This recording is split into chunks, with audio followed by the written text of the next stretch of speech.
Assalamualaikum warahmatullahi wabarakatuh. Innal hamdalillahi nahmaduhu wa nasta'inuhu wa nastaghfiruhu wa nastahdiih. Na'udzu billahi min shururi anfusina wa sayyiati a'malina. Asyhadu an la ilaha illallah wa anna Muhammadan 'abduhu wa rasuluh. Allahumma shalli wa sallim wa barik ala Muhammad wa ala alihi wa sahbihi ajma'in. Amma ba'd. Jemaah yang dirahmati Allah, mari bersama-sama kita akan syukur kepada Allah pada pagi hari ini. Allah izinkan kita bisa bersama lewat saluran masing-masing di majelis ilmu. Semoga diterima Allah SWT. Kita masih dengan Tazkiyatun Nafas dan kita di klaster kajian Syama'il atau turunan dari akhlak Rasulullah. Ini kita akan bahas hadis Aisyah mengenai akhlak yang masuk di surat Al-Mu'minun ya. Jadi di antara akhlak Rasulullah yang diangkat Aisyah adalah yang tertera di surat Al-Mu'minun. Mungkin kita belum menekuni 6 ini karena fadilahnya luar biasa besarnya. Berawal dari hadis Aisyah riwayat Imam Baghawi, hadis sahih. Kaifa kana, ditanya oleh seorang sahabat, kaifa kana khuluqi Rasulillah? Qala kana khuluqu Rasulillah sallallahu alaihi wasallam al-Qur'an. Iqra'u in syi'tum suratal mu'minin.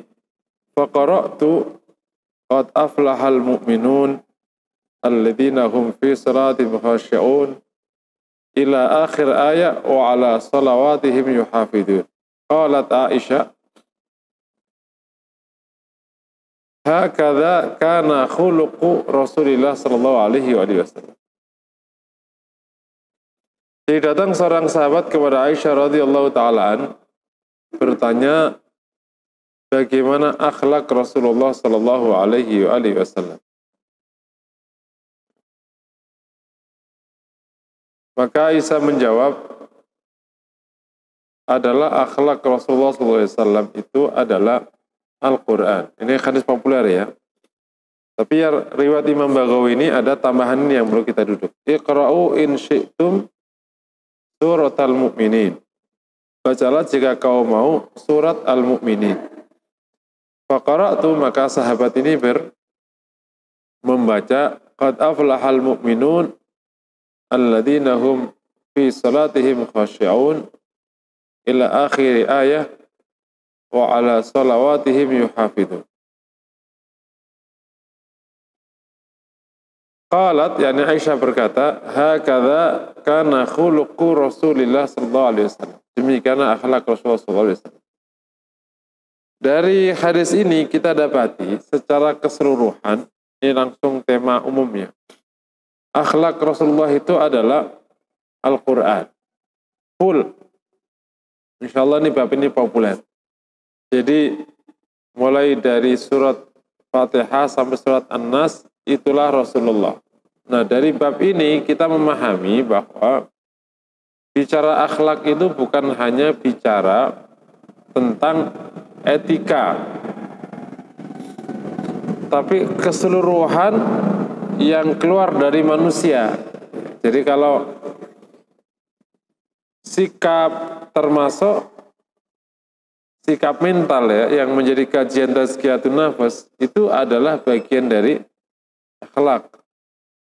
Karena kalau Aisyah mengatakan akhlaknya adalah Al-Quran, maknanya seluruh yang keluar dari seluruh yang tertera di Al-Quran yang isinya semuanya itu berarti sikap Rasulullah Sallallahu Alaihi Wasallam, termasuk sholatnya, tauhidnya, itu adalah bagian dari akhlak Rasulullah Sallallahu Alaihi Wasallam. Jadi akhlak Rasulullah tidak hanya fokus kepada etika, yakni tata cara orang dalam menyikapi sesuatu, tapi keseluruhan. Dari bab ini, pandangan bahwa akhlak itu mengcover urusan yang ada di hati, yakni tazkiyatun nafas, Itu benar karena seluruh yang ada di Quran itu menjadi akhlak Rasulullah SAW. Ini pelajaran pertama ya. Pelajaran kedua dari hadis ini, Aisyah menekankan atau meskipun ia menyebut seluruh akhlak Rasulullah di Al-Quran atau Al-Quran itu akhlak Rasulullah, ia memberikan contoh dan memfokuskan atau memberikan contoh 6 sifat yang ada di awal surat Al-Mu'minin. Artinya ini menjadi perhatian yang cukup baik karena fadilahnya besar. Karena kan ulaikal ladina wala salatu hafidun ulaika humul warithun alladina yarithunal firdausa hum fiha khalidun. Mereka adalah pewaris, yakni yang mewarisi al-firdaus. 6 ini satu, alladina hum fi salatihim khashi'un, khusyuk dalam salatnya. Semoga masih ingat ya, mungkin waktu bahas tentang maqamat, kita udah bahas tentang khusyuk. Al-khusyuk huwa kamalul khudu' wat tadarru' bi kulli ma fihi min mahabbatin wa raghbatin wa ruja'in wa inkisarin amamullah subhanahu wa ta'ala. Khusyuk itu adalah ketundukan total kepada Allah yang disertai dengan mahabbah,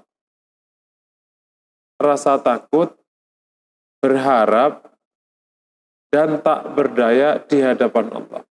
Itu namanya khusyuk. Ini yang ketangkep dari Aisyah. Padahal khusyuk itu sesuatu yang ada di hati. Tapi Aisyah menekankan itulah Rasulullah. yakni bahwa Rasul kalau sholat khusyuk. Dan semoga Allah mudahkan kita untuk khusyuk dalam sholat. Karena ini termasuk di antara yang bisa jadi yang akan dicabut oleh Allah dari dada orang-orang setelah amanah. Demikianlah khusyuk, yakni kamalul khudu' bi kulli ma fihi mim mahabbatin wa raghbatin wa rahbatin wa inkisarin amam Allah subhanahu wa ta'ala. Aslinya khusyuk itu sebenarnya bukan kaitannya dengan sholat, karena khusyuk itu adalah sikap. Cuman dia sering dikaitkan dengan sholat. Khusyuk itu sifat berdiri sendiri. Cuman sering dikaitkan dengan sholat. Karena yang paling dekat implementasi khusyuk waktu sholat. Tapi khusyuk bisa waktu tilawah Quran juga khusyuk. Bahkan waktu wudhu juga khusyuk. Termasuk waktu zikir juga khusyuk, waktu ngaji juga khusyuk. Karena khusyuk itu ketundukan. Nah, kalau hari-hari mukmin itu khusyuk, maka mestinya waktu sholat mudah khusyuk. Dibalik, kalau waktu sholat aja nggak bisa khusyuk, apalagi di hari-hari selain sholat. Ketundukan total. Aslinya orang mukmin emang tunduk kepada Allah. Tidak akan berani kepada Allah. Sangat takut kepada Allah. Di konteks ini kita bisa ambil, meskipun itu kaitannya dengan rasa takut yang tinggi ya. Fatimah berkata, Fatimah ini bukan Fatimah putri Rasulullah, tapi Fatimah istrinya Umar bin Abdul Aziz. Fatimah berkata, jadi Fatimah itu anaknya Abdul Malik. Dia punya kakak namanya Walid dan lain yang menjadi khalifah. Nah, sewaktu Umar bin Abdul Aziz, Umar itu anaknya Abdul Aziz itu adiknya Abdul Malik. Khalifah Abdul Malik khalifah keempat kalau nggak salah, atau ketiga dari Bani Umayyah. Nah, Umar anaknya Abdul Aziz itu adalah wali di Mesir atau amir di Mesir. Di usia muda waktu itu ada tradisi namanya rihlah ilmiah, yakni kalau kita mondok gitu. Yakni pergi izin beliau kepada orang tuanya untuk pergi ke Madinah thalabul ilm. Akhirnya tinggal di Madinah. Makanya Umar bin Abdul Aziz itu disebut Madani, karena dia pernah tinggal lama di Madinah. Nah, populerlah ketakwaannya dan seterusnya. Sampai kemudian dipanggil oleh Abdul Malik untuk dinikahkan dengan putrinya. Nah, jadi dia nikah dengan sepupu.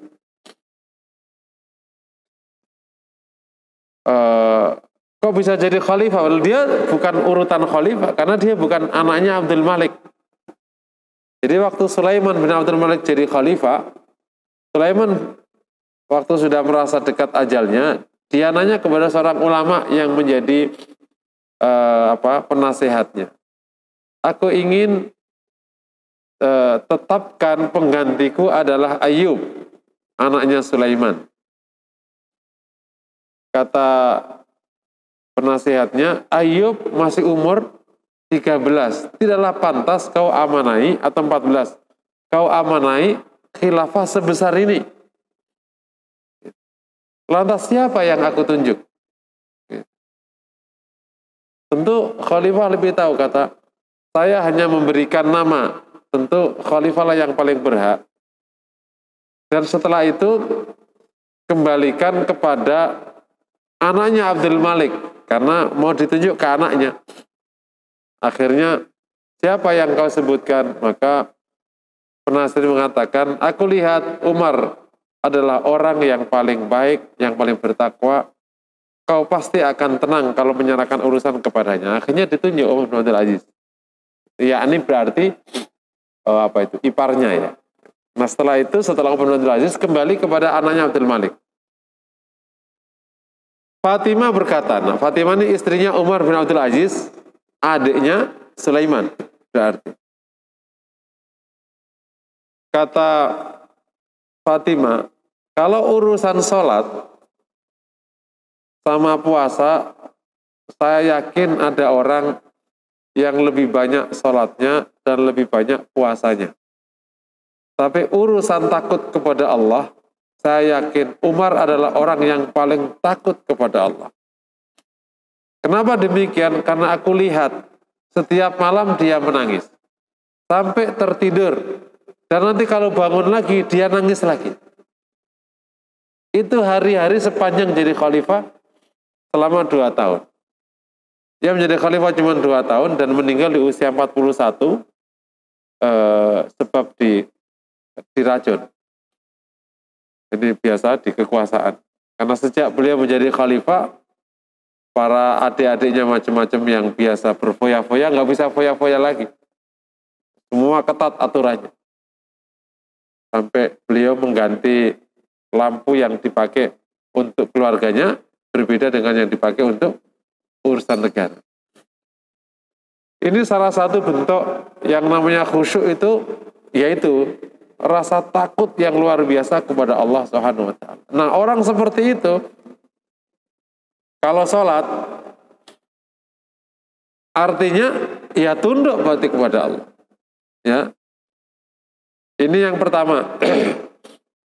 Yang kedua, walladzina hum 'anil lagwi mu'ridun.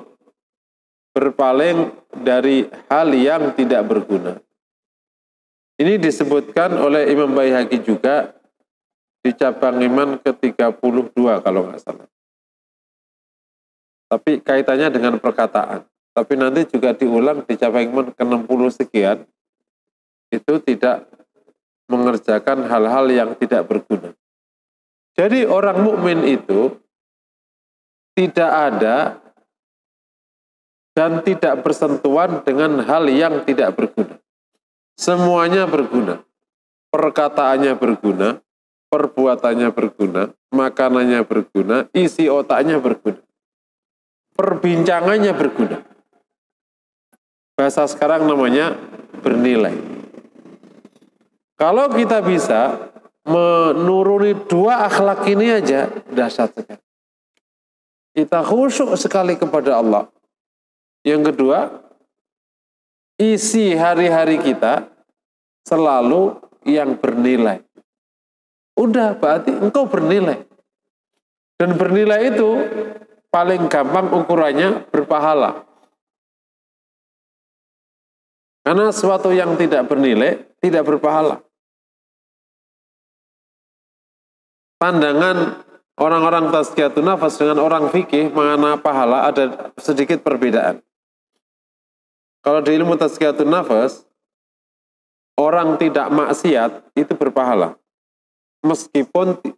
Meskipun yang dilakukan itu mubah. Contoh ya, Bapak pagi hari nyiram tanaman.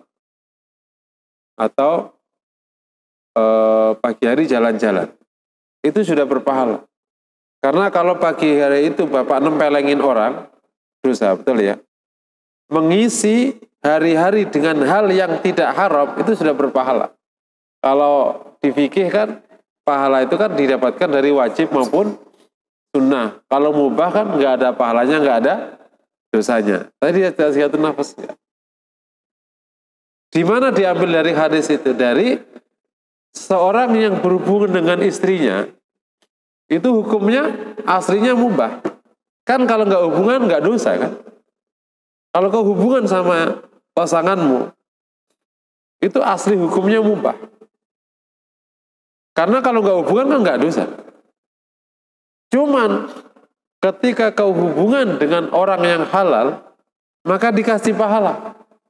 Karena kalau hubungan sama yang haram, kau dosa. Hadis Rasulullah kan, kata sahabat, ya Rasulullah, gimana saya mendatangi syahwat kami, kok masih dapat pahala? Kata Nabi, yang artinya, gimana kalau kau letakkan syahwatmu di tempat yang haram? Apakah dapat dosa? Dapat. Berarti kalau di tempat halal dapat pahala. Nah, kalau kita bisa kembali ke tema kita, ngisi hari-hari, tidak ada satupun yang tidak bernilai, berarti berpahala. Secara umum, bobot orang tergantung nilainya. Kalau dia nilainya tinggi, berarti ya perkataannya bernilai tinggi, pikirannya bernilai tinggi, makanannya bernilai tinggi, waktunya bernilai tinggi, apalagi perbincangannya bernilai tinggi, tenaganya bernilai tinggi. Bernilai nggak nih orang? Dan mukmin isinya selalu, makanya sekedar ini aja ya, kalau di grup WA misalnya. Ini sekedar saja. Karena ada 3 tipe di grup WA. Yang pertama aktif sekali, apa aja dikomentari, apa aja di-share. Kedua pasif sekali, dia hanya menjadi pembaca setia, nggak pernah komentar, nggak pernah nge-share. Nah yang ketiga, moderat. Mungkin pandai-pandailah, jangan sampai menjadi yang tipe pertama. Seakan-akan nggak ada hari kecuali, karena grup WA itu kalau diturunkan ke offline namanya ngobrol, ya. Ngobrol itu bahasa Jawanya namanya njagong, gitu ya. Njagong itu oleh para ulama lama itu nggak baik. Orang suka njagong itu nggak baik. Jadi di tempat saya terkenal kalau udah habis dari masjid itu biasa nggak pulang dulu, dia ngumpul di pojokan masjid di bawah beduk. Itu kerjaannya biasanya orang-orang nggak begitu. Kalau kita nyebutnya santri nggak cocok, nggak baik, njagong. Terus biasanya sore orang pulang kerja kan siang, sore ke warung kopi. Warung kopi itu kalau di kota namanya kafe, betul ya?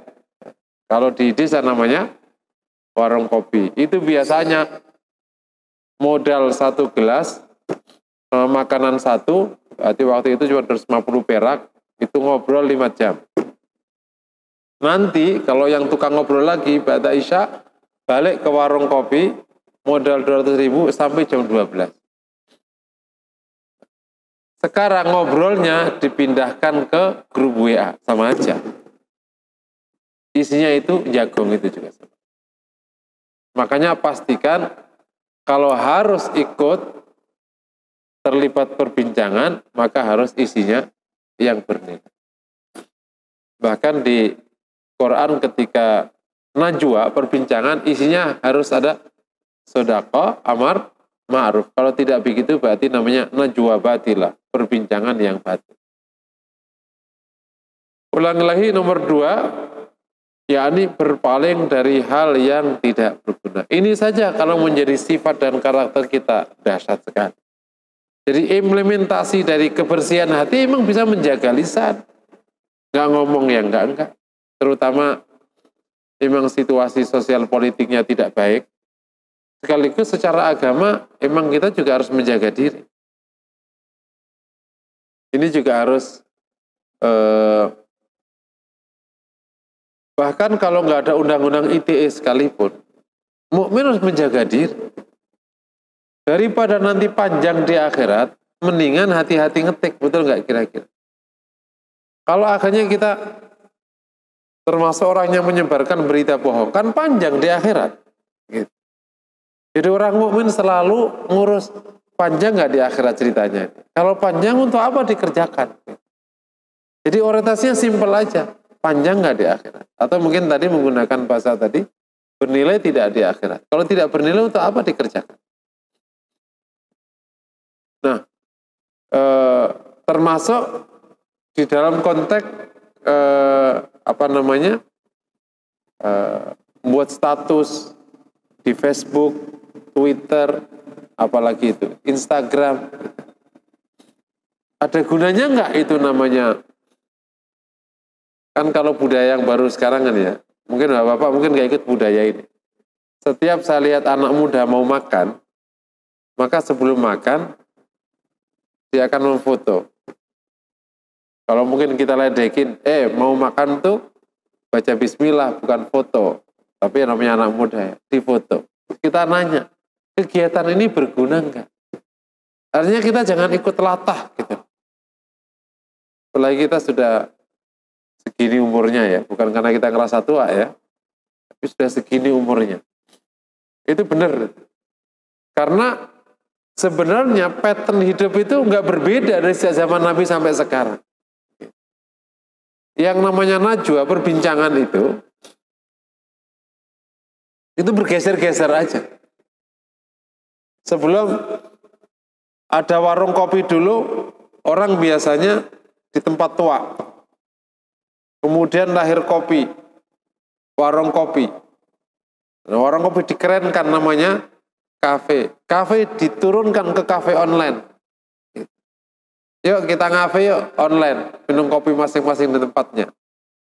Sama aja, anunya sama. Orang zalim sejak zaman dulu sama orang zalim. Zalim itu ya pasti mencerca, menghina, memecah belah, menindas, ujungnya membunuh. Kalau membunuh zaman dulu menggunakan pedang, sekarang membunuhnya pakai racun. Macam-macam, semuanya membunuh, kasusnya sama. Namanya rakus, sejak zaman dulu sama. Cuman modelnya beda. Kalau rakus zaman dulu menguasai pasar tradisional, dia punya tukang pala, ya, pedagang besar. Gitu. Gak ada yang berani sama dia. Semua barang store ke dia. Kalau nggak ke dia, diobrak-abrik pasar. Sekarang sama aja. Semua harus ke dia. Kalau nggak, dimatiin pasar. Sama. Cuman caranya sama. Gayanya, bentuknya aja beda-beda. Aslinya sama. Zalim ya zalim, membunuh ya membunuh. Sama aja semua. Apapun namanya. Orang munafik zaman dulu ya begitu tuh sifatnya. Enggak berbeda. Nah konteks ini jangan sampai khusus akhlak kedua, ini akhlak luar biasa besar. Dan jebakan hari ini enggak sedikit. Jebakan hari ini untuk berada di hal yang tidak berguna. Kalau grup itu hanya berdebat di antara anggota grup, hasilnya tidak bisa dibawa ke pengambil keputusan. Untuk apa dibincangkan? Paham ya kira-kira? Saya itu punya grup Lemhanas. Saya udah gak tertarik ikut. Karena apa? Tahu tidak bisa. Kalau mendingan kita bawa aja ke pimpinan Lemhanas. Ngapain berbincang di Lemhanas? Gitu. Karena direkturnya juga gak ngomentari di situ. Jadi gak usah kita berbincang. Dan lain sebagainya. Kecuali ya ala kadarnya sihilo sebagai bentuk silaturahim. Selebihnya Jadi dihitung betul. Karena kalau akhlak yang kedua ini kita bisa jalankan, dahsyat sekali. Berarti isi hidup kita semuanya bernilai. Gitu. Kalau isi hidup semuanya bernilai, Anda adalah orang yang bernilai. Bernilai itu berarti berbobot. Ada orang satu perkataannya dinantikan 1.000.000 orang. Ada orang 1.000.000 perkataannya, tak satu pun orang menantikannya. Karena bobot dan nilai yang dibawa. Nah, kalau kita membiasakan itu dari hal yang paling kecil, dahsyat sekali. Sampai yang akhirnya menjadi budaya juga yang menjadi fokus dari Ustadz Zaidul Akbar. Betul ya? Karena kebiasaan bersentuhan dengan yang tidak bernilai, akhirnya makanannya pun makanan tidak bernilai. Makanan tidak bernilai itu dalam bahasa kesehatan namanya, dalam bahasa beliau namanya makanan sampah. Kalau di itu sampai gitu baru kita geleng-geleng kepala ya. Ibu-ibu jangan makan sampah. Perasaan kita makan yang enak-enak gitu ya. Dasar. Ternyata kalau kita ikuti kajian beliau, sebagian besar yang kita konsumsi kategorinya sampah. Bagaimana kita berarti sebenarnya ada truk sampah gitu, yang masuk masjid.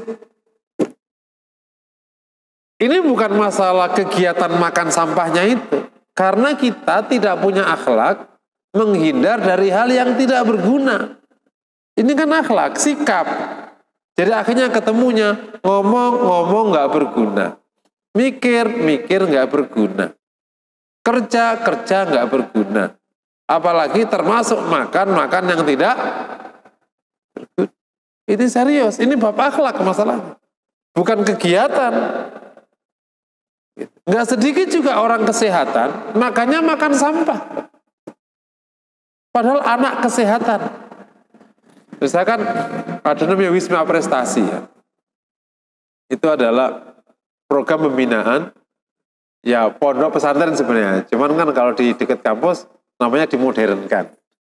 Kalau pondok pesantren, pondok namanya Wisma Prestasi. Ini program pengembangan 2 tahun untuk anak-anak kesehatan. Di UI ada kedokteran gigi gitu. Saya kritik, kalian ini orang kesehatan makan kok sembarangan sih gitu. Ya Ustadz, adanya ini Ustadz gitu. Nah kan nggak boleh. Ya Ustadz lah udah. Dan kamu ini orang kesehatan. Jadi ini bab akhlak, bukan masalah bab ilmu, karakter. Gitu. Jadi orang kesehatan pun kalau hanya sampai ilmunya saja tidak mengkarakter, bisa aja makan juga makan.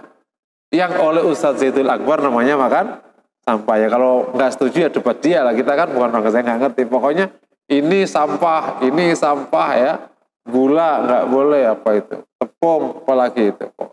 Bagi ibu-ibu tidak boleh makan ini, nggak boleh, nggak dibutuhkan sama tubuh panjang lebar lah. Karakter sebenarnya. Gitu. Tapi kalau karakternya dari awal memang tidak mau makan sampah, ya dia pasti akan komit dan berubah menjadi selera dan lain sebagainya. Jadi nanti semuanya bernilai. Dahsyat sekali. Ini nomor 2. Nomor 3. Walladzina hum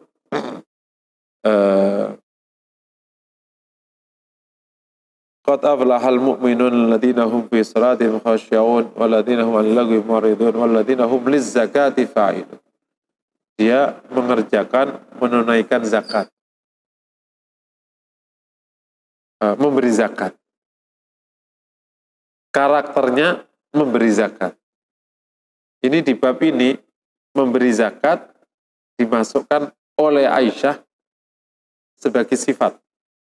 Karena Aisyah mengambil akhlak Nabi, mengambil dari surat. Artinya dia pemberi zakat. Kalau nanti dilihat hadis yang lain, berbasis dari pemberi zakat, disebutkan oleh Anas misalnya, dan juga yang lain. Karena ajwadun nas. Ia orang yang paling dermawan. Dermawan dan pemberi zakat. Ini memberi ini atau suka memberi ya. Kalau dermawan berarti suka memberi. Ini tidak kaitannya dengan kaya atau miskin. Kisahnya Imam Syafi'i. Ia adalah seorang yang tidak dikasih harta oleh Allah. Dia termasuk rajulun mafqud. Orang yang nggak punya. Tapi ini unik. Tapi dalam sirahnya Imam Syafi'i disebut sangat dermawan. Loh gimana mungkin orang nggak punya kok dermawan? Ternyata banyak kisah kedermawanan beliau. Salah satunya adalah ketika ia beli makanan. Saat dia beli makanan untuk berbuka kalau nggak salah. Ada anak kecil melihatnya. Maka semoga saya tidak salah hafal kisahnya ya. Karena ada anak kecil melihatnya. Maka makanan itu diberikan kepada anak. Dan dia buka air. Bentuk kedermawanan. Dan kisah-kisah yang lain. Jadi dermawan itu tidak sama dengan kaya. Ada orang kaya dermawan, ada orang kaya pelit. Terus lebih tinggi lagi bin medit, bin bakhil. Ada orang miskin pelit, ada orang miskin dermawan. Terus kapan? Ya pas lagi ada. Pas lagi ada itu dikasihkan ke orang. Imam Syafi'i terkenal dengan kedermawanannya, padahal dia tidak punya. Jadi orang kalau mau memberi aja meskipun nggak punya, diambilkan dari bagiannya. Jadi saya sering sampaikan kalau di beberapa kesempatan, kalau kita ingin memberi, nunggu kaya, maka kau tidak akan pernah memberi. Karena kau juga tidak akan pernah kaya. Karena saya ini belum pernah ketemu orang sepanjang hidup saya sekarang. Ada orang bilang, Ustadz, Masya Allah, Ustadz, saya ini kaya, Ustadz. Gak ada orang kayak gitu. Bahkan orang yang paling kaya pun mengatakan, ya Allah, Ustadz, lagi gak ada duitnya, Ustadz. Gitu. Nah, duitnya kemana? Udah kepake sana, kepake sini. Habis. Lalu terus kapan kayamu? Jadi orang gak ada yang kaya. Jadi kalau memberi nunggu kaya, nggak bakal memberi. Kapan memberi? Ya saat proses saja. Kalau pas lagi nggak punya, memberi dari bagiannya. Makanya ada hadis, la tahqiranna minal ma'rufi syai'a. Jangan engkau merasa hina dengan hal baik meskipun kecil. Misalnya ada barang di rumah. Kadang ibu-ibu gini ya, kasihkan aja sama siapa kayak yang lewat, kan ada tukang pulung atau apa. Wah, makan kayak gini kok dikasih. Ya gak harus. Mungkin di tempatmu udah gak dipakai. Tapi di tempat dia sangat berguna. Lah kan gak baik. Gak usah ideal. Kalau ideal kan laisa apa lan tanalul birra hatta tunfiqu mimma tuhibbun. Kau tidak akan mendapatkan kebaikan sampai menginfakkan yang kalian cintai. Itu ideal.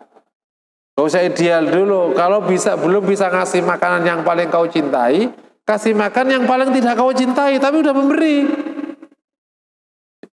Terkadang setan itu membisikkan kebakilan dengan cara keren. Gitu. Ini ada makanan sudah gak kau makan. Ya. Misalnya tadi makanan pagi, siang gak dimakan. Terus kasihkan aja sama satpam kayak siapa. Lah, ntar gak enak dibilang kayak gini. Lah, yang paling kau sukai tidak kau berikan. Yang tidak kau sayang tidak kau berikan. Terus kapan memberinya? Kasih. Selama masih bisa dimanfaatkan. Karena bisa jadi yang tidak kau manfaatkan itu sangat berarti di sebagian orang. Selama masih memang bisa dikonsumsi, bisa dikenakan, bisa diapakan. Bukan perkara yang tidak sehat. Kalau sudah nggak sehat nggak boleh. Gitu. Jadi memberi yang sebisa mungkin. Levelnya memang memberi dari yang sudah tidak kita pakai, ya levelnya masih di situ. pahala, insya Allah berpahala. Kalau mau ideal, ya lan tanal birra hatta tunfiqu mimma. Jangan sampai kita ingin ideal, akhirnya nggak pernah berbuat. Aku itu, kalau nggak khusyuk, mendingan nggak sholat. Ya udah nggak sholat terus. Belagu loh. Emang nggak pernah khusyuk mau sholat.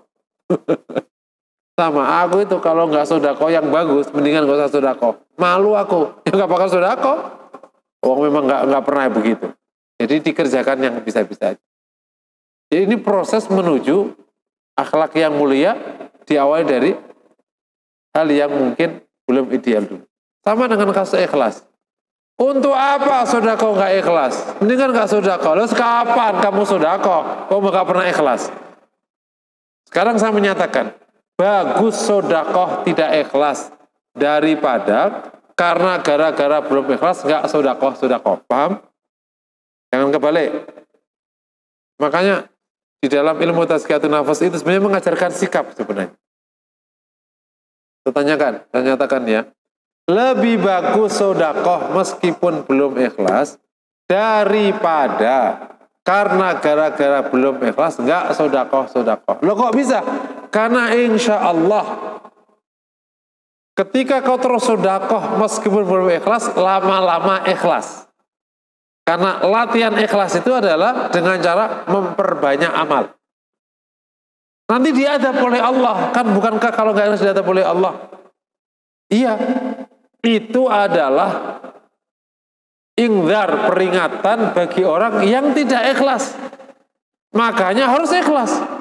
Lah kan belum. Lah makanya dilatih ikhlas. Paham kira cara berpikirnya? Jangan kita berhenti dari sesuatu yang kita takuti, sementara akhirnya kita tidak pernah bisa memasuki wilayah itu. Padahal wilayah itu wajib kita kerjakan. Paham? Kita kan wajib sholat. Tapi ada ingdar. Jangan sampai nggak ikhlas. Jangan sampai tidak khusyuk. Jangan sampai tidak macam-macam. Karena ketakutan akan peringatan ini, kita akhirnya salahnya dua. Ikhlas juga enggak, sholat juga enggak. Paham? Insya Allah kalau nanti sodakonya banyak, sering, meskipun belum ikhlas lama-lama, memang kayak gitu para ulama. Termasuk orang ngaji, orang dakwah, macam-macam. Sesuatu yang mengerjakan sesuatu meskipun belum sempurna, lebih baik daripada tidak mengerjakan. Nanti insya Allah latihannya, kalau sudah sering, insya Allah lama-lama ikhlas. Akhirnya kita berkata, lah udah sering kok nggak ikhlas, rugi. Nah gitu kira-kira. Sama dengan sodako itu lebih bagus banyak daripada sedikit. Nah kalau nggak ikhlas, lah makanya sodakonya yang ikhlas.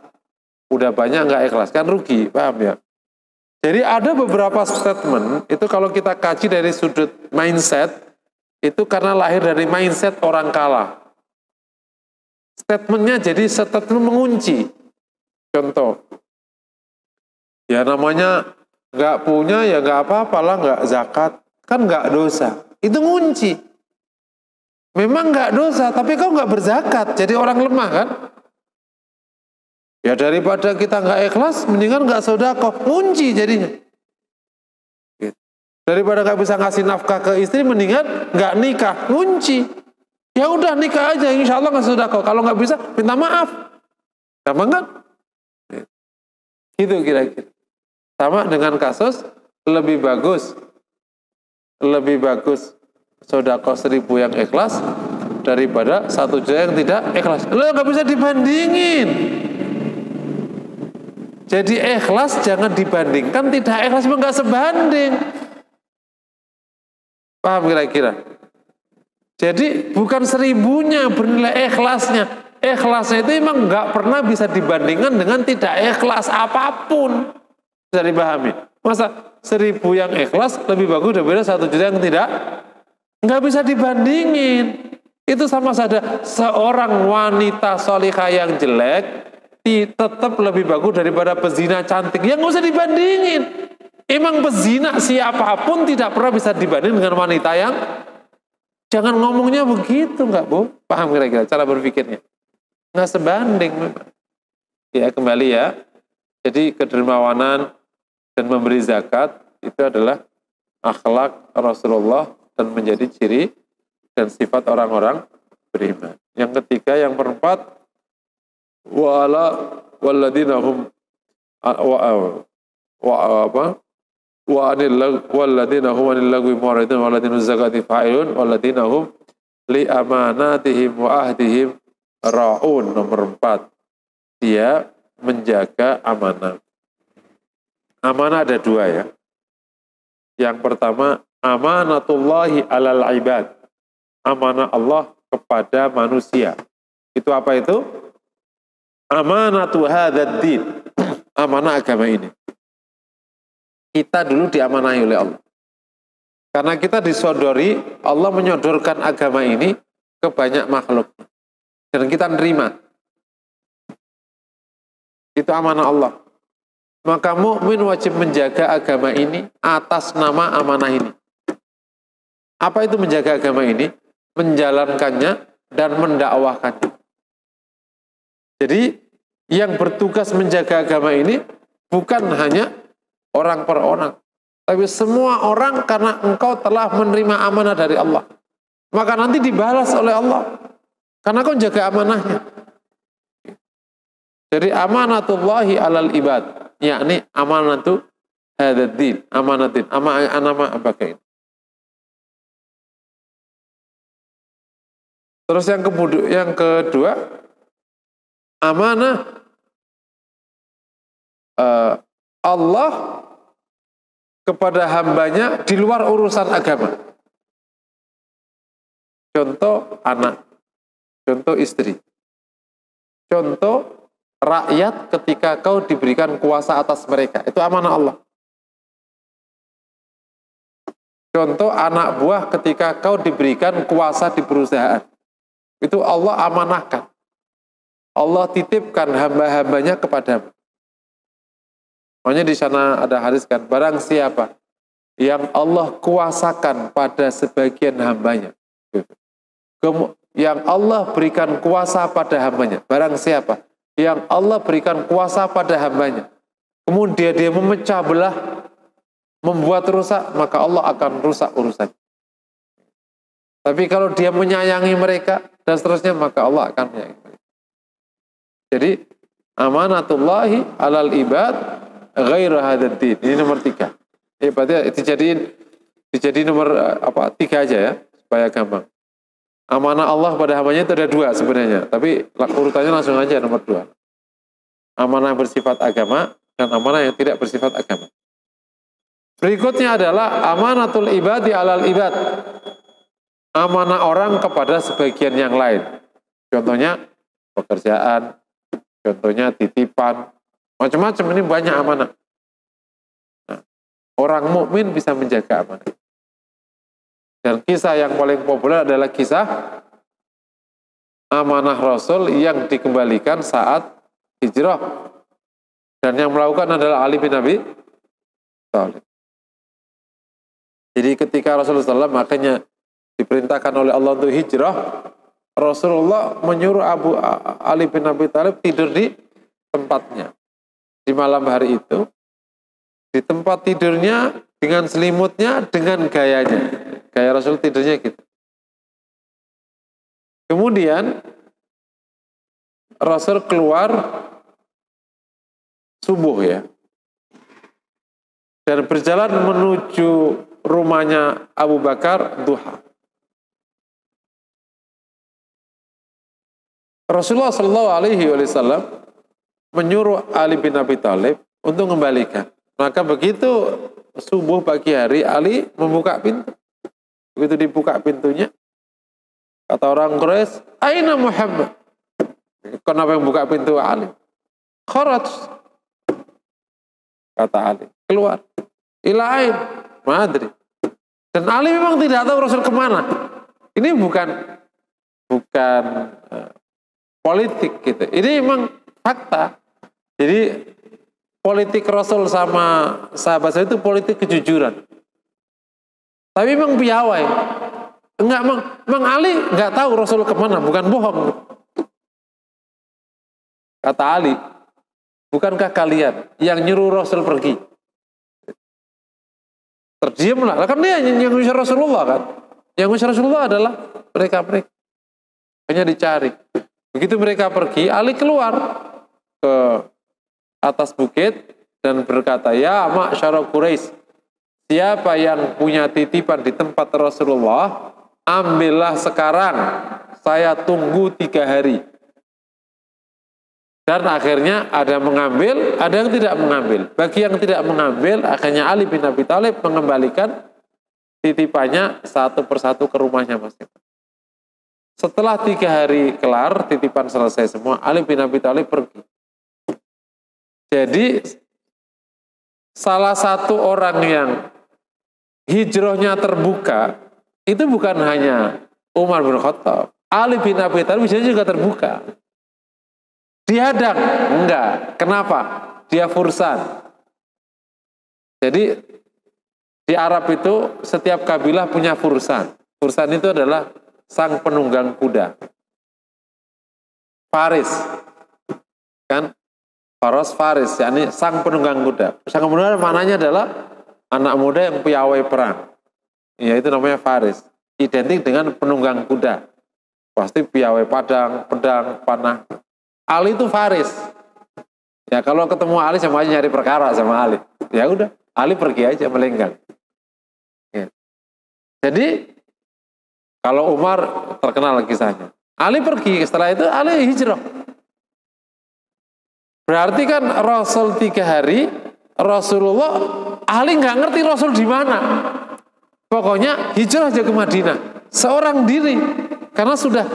Jadi yang terakhir hijrah itu Rasulullah, Abu Bakar, Ali, sama salah satu sahabat karena ada sesuatu. Dan Ali bin Abi Thalib hijrah sendiri, Rasul sendiri entah jalan lewat mana. Tapi Rasul duluan sampai. Ali karena merasa dia ketinggalan, kan dia nggak tahu Rasul ada di mana, nggak ngerti. Dia siang malam berjalan. Kan kalau orang-orang kan kalau malam dia istirahat, nanti siang jalan lagi naik onta. Jadi ontanya dijalankan siang, malamnya diistirahatkan. Ali bin Abi Thalib siang malam berjalan. Jadi kalau malam Ali jalan, ontanya nggak ditunggangi, supaya nggak capek. Nanti kalau siang naik onta lagi.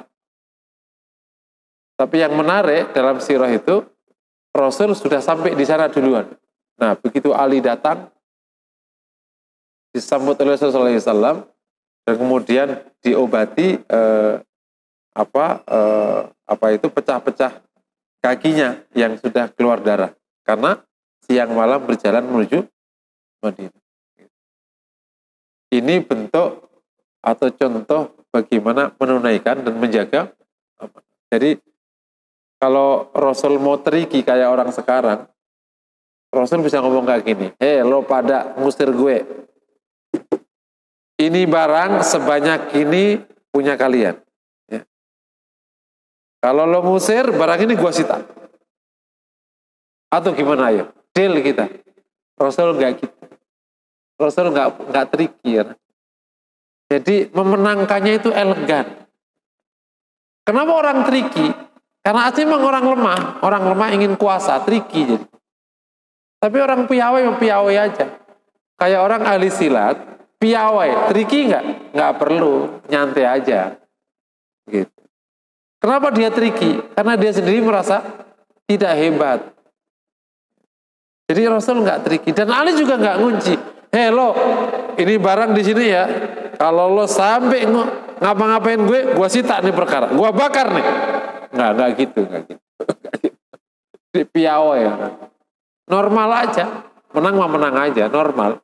Apalagi sampai bohong, dusta, naudzubillah min dzalik. Nggak perlu kayak gitu-gitu.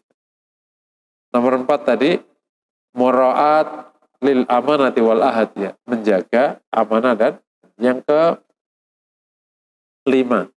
menjaga kehormatan. Jadi termasuk juga bagian dari akhlak yang sangat ditekankan, diangkat oleh Aisyah.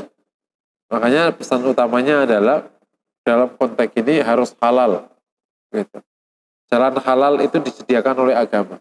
Jangan sampai kita terjebak, terdorong masuk jalan haram sampai nggak bisa menjaga kehormatan. Yang terakhir, nomor 6 ya. Walladzina hum ala sholawatihim yuhafidun. Menjaga sholat. Apa sih bedanya? Kalau khusyuk udah paham ya. Kalau menjaga yakni menjaga pendiriannya, yakni selalu sholat pada waktunya, tidak di luar waktunya. Jadi sholat itu namanya jaga pada waktunya. Nah, di awal waktu gimana? Itu yang paling utama. Paham ya?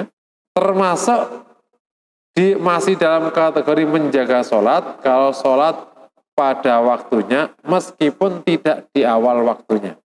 Paham ya? Yang penting masih pada waktunya, tidak keluar waktunya, atau tidak sampai ke waktu haram.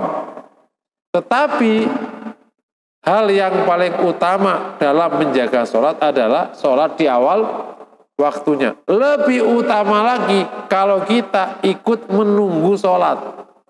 Itu namanya ribat. Ribat itu orang yang datang lebih awal dan menunggu didirikannya sholat.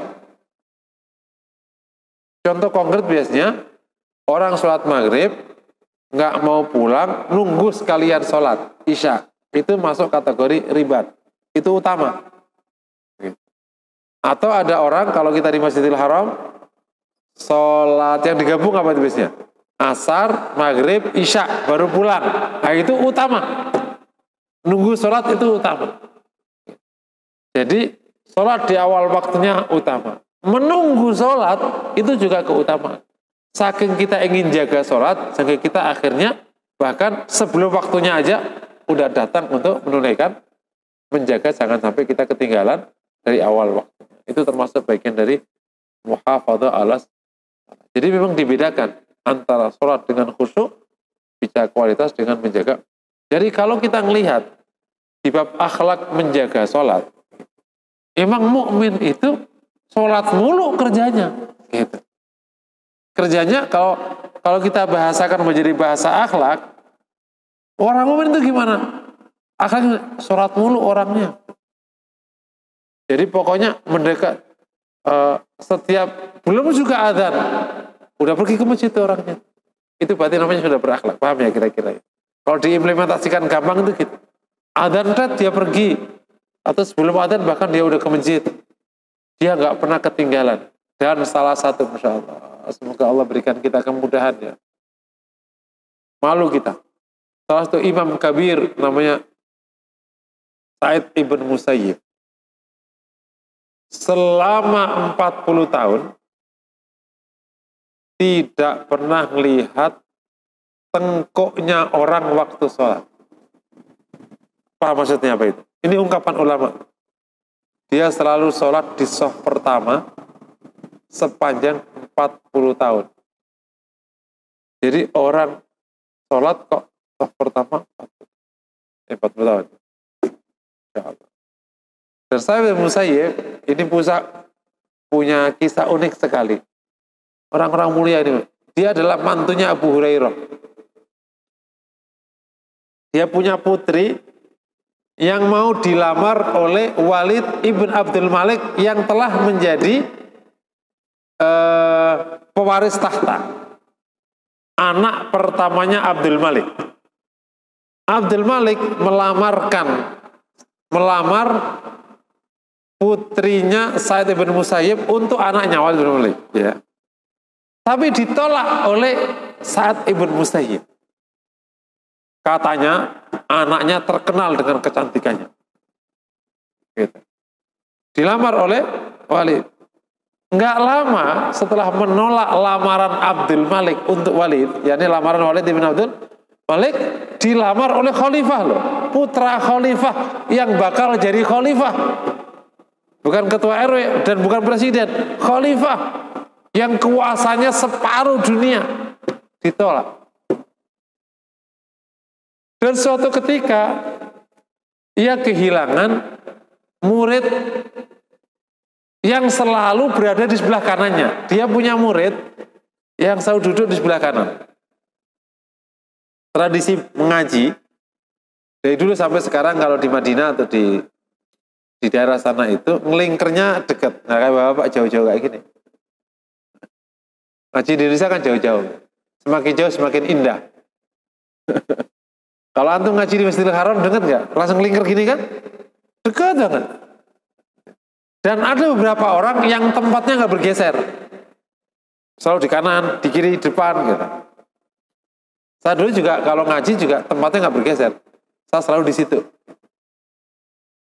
Nah, beliau kehilangan muridnya yang selalu ada di sebelah kanan itu selama seminggu. Pas minggu datang, kata Said, kamu kenapa? Nggak ada seminggu. Kata beliau, Syekh, istriku meninggal dan aku akhirnya mengurusi anak-anak dan mengurusi rumah sehingga aku telat dari pengajian karena pagi harus ngurus. Terus kata dia, apakah engkau tidak merasa sendirian? Lam yabil wahs. Ya, dia senyum-senyum, tentu repot, berat. Mau nggak kamu saya nikahkan dengan putriku? Hah? Gitu. Mau nggak saya nikahkan sama putriku? Dia nggak pernah menyangka bagaimana. Dia kan sudah menikah dan sudah meninggal. Dan Sa'id bin Musayyib, guru yang sangat dihormati sama dia. Nggak terbayang. Kata dia, benar, apa kamu? Tentu aku mau, Syekh. Ya, aku nikahkan kau dengan putriku. Disaksikan. Langsung terjadi pernikahan di majelis. Akhirnya dia pulang. Dia juga nggak kenal putrinya yang mana, pokoknya percaya sama gurunya. Malam-malam pas dia sudah sampai di rumah, malam-malam ada ketuk pintu. Pas ketuk pintu dibuka, Sa'id bin Musayyib. Kata, ya Syekh, kenapa nggak kau suruh saya untuk datang ke rumahmu? Akhirnya, oh tidak, aku ingin datang kepadamu karena ini aku bawa, inilah istrimu. Jadi dia lebih menikahkan, memilih orang biasa daripada calon raja. Alasannya apa coba? Ditanya, ya Syekh, kenapa kau tolak lamaran Walid ibn Abdul Malik dan kau pilih awamun nas, orang biasa? Kata dia, bagaimana aku tidak takut agama putriku? Aku telah mengasuh dia dari kecil sampai sekarang. Yang sangat baik agamanya. Kalau dia nanti masuk di istana, menjadi istri seorang raja, dia dilayani puluhan pelayan, ada budak sekian puluhan, apakah tidak rusak agamanya? Mereka takut agamanya dirusak. Kalau sekarang kita malah merusakkan agama kita. Jadi beda-beda cara berpikir. Ulangi lagi ya. Jadi menjaga sholat bagian dari akhlaknya Rasulullah yang disebut Aisyah. Nah, saya ulangi, 6 saja ini kalau kita bisa ikuti sebagai bentuk karakter, bukan kegiatan. Maksudnya karakternya khusyuk, karakternya bernilai, tidak karakternya suka memberi zakat, ya. Karakternya menjaga amanah, karakternya menjaga kehormatan, karakternya menjaga salat. Maka insya Allah kita min ahlil firdaus. Amin ya rabbal. Ini demikian dapat saya sampaikan. Assalamualaikum warahmatullahi wabarakatuh.